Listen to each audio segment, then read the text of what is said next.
एक जमाने में एक धूप वाले सब्ज घास के मैदान में एक मसरूफ छोटी चीवंटी जिसका नाम टीको था। हर रोज सूरज पहाड़ियों पर झांकने से लेकर दरख्तों के पीछे डूबने के लम्हे तक टीकू ने काम किया। उसने बीज उठाए, अनाज को जखीरा किया और इस बात को यकीनी बनाया कि उसका घर आने वाले सर्द दिनों के लिए तैयार है। टिको के रास्ते से कुछ ज्यादा दूर लोनो रहता था, एक चमकदार सब्ज टड्डी जिसकी लंबी बहारदार टांगें थीं। लोनो को इससे ज्यादा कुछ पसंद नहीं था कि वो गाना गाता है, अपनी बाजी बजाता है और लंबी घास में रक़स करता है। आओ और मेरे साथ गाओ टेकू, लोनो ने एक सुबह फ़ोन किया। खुशी से उछल पड़ी। टेकू ने सिर हिलाया। मैं नहीं कर सकता, सर्दियाँ यहाँ आने से पहले ही आपको मालूम हो जाएगा और मुझे खाना इकट्ठा करना होगा। मौसम सरमा, लोनो हंस पड़ा। सूरज को देखो, फूलों को सूंघो, सर्दी बहुत दूर है, बहुत दूर है। और खुशी से छलांग लगाते हुए वो घास के मैदान में उतर गया। दिन गुजरे, फिर हफ्ते। टीकू काम करता रहा, लोनो खेलता रहा। घास का मैदान शहद की मुट्ठियों से गूंज रहा था, तितलियों से चमक रहा था और लोनो की मौसीकी से बज रहा था।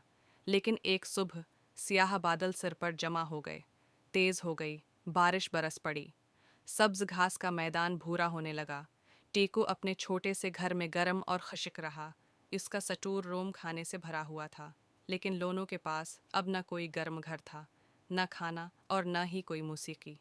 ठंडा, गीला और भूखा, वो आहिस्ता आहिस्ता टिको के दरवाजे की तरफ लपका। टको, इसने नरमी से कहा, मेरे पास खाने को कुछ नहीं है, क्या मैं बाहर तक तुम्हारे साथ रह सकता हूँ? टेकू ने देर तक अपने दोस्त की तरफ देखा। उसे वो तमाम बार याद था जब उसने लोनो को खबरदार किया था, और वो तमाम बार जब लोनो सिर्फ हंसी थी। फिर भी उसने दरवाज़ा खोला। अंदर आओ, टेको ने कहा, हम जो कुछ मेरे पास है वो बांटेंगे। लोनो की आंखें तश्कर से भर गईं। आपका शुक्रिया, अगले साल मैं खेल के साथ साथ काम भी करूँगा। और अपने लफ्ज़ के मुताबिक जब बाहर वापस आई, लोनो ने गाया। लेकिन गानों के दरमियान इसने टीकू के पास बीज इकट्ठा किया। उसने सीखा कि काम अहम था, लेकिन खुशी भी थी, और टीकू ने भी कुछ सीखा। जैसे ही लोनो शाम को अपनी बारानी बजाता था, मौसीकी ने चीवंटी के घर को गर्मजोशी और हंसी से भर दिया। टीकू ने महसूस किया कि ज़िंदगी सिर्फ खाने को ज़ख़ीरा करने के बारे में नहीं थी, बल्कि ये खुशगवार यादों को ज़ख़ीरा करने के बारे में भी थी। तब से चीवंटी और टड्डी एक साथ काम करते और खेलते थे। जब सर्दियां दोबारा आएं, तो उनकी पेंट्री भरी हुई थी, और इसी तरह उनके दिल भी भर गए थे।